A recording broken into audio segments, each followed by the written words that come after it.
All right, now I'm going to give you a demonstration of my house generation system. Now, I am a C# coding novice, so this is very, very simple, but here we go. I'm just going to run this script, and as you can see up here, I get 4 houses. Let me go ahead and go to the scene view.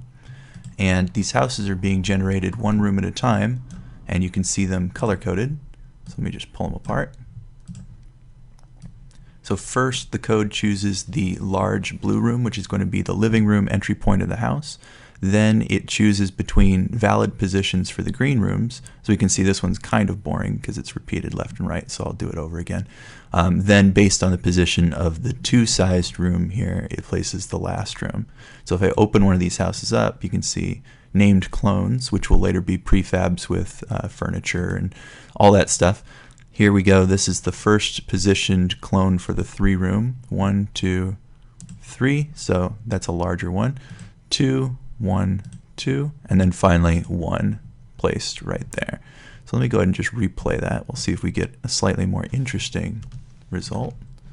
So I'll pull them apart.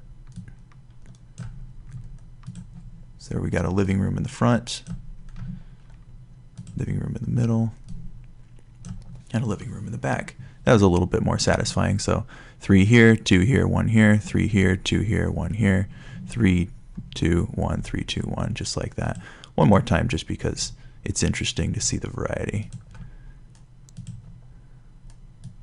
There we go. There we go.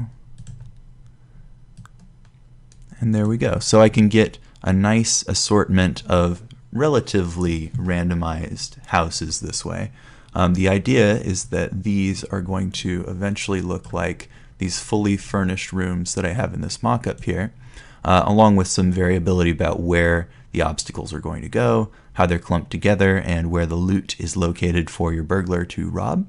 And then between rooms, there will be a style shift, just like we have the color, and these dividing lines, which will denote where the room ends and will contain a door. I'd also like the visibility of the rooms to cut off so that if you haven't opened the door, if you haven't gone into the next room, the visibility of the camera stops there, either blacking out this room or stopping the camera from scrolling until you open the door, and then you can see both for a short time before you're back to the opposite side of the door again. Then, with all these houses generated, this is what the outside of the homes should look like eventually. This is a mock-up by one of my artists, Janica, who did it a few months ago for me. I love the cars, by the way. When we have the full home generated, this would be the outside of the home. So as you're sneaking around, you can look in through the windows. Each of the rooms will be in their own designated areas, and then there will be a margin between the houses for yard and stuff that you can sneak around outside and whatnot.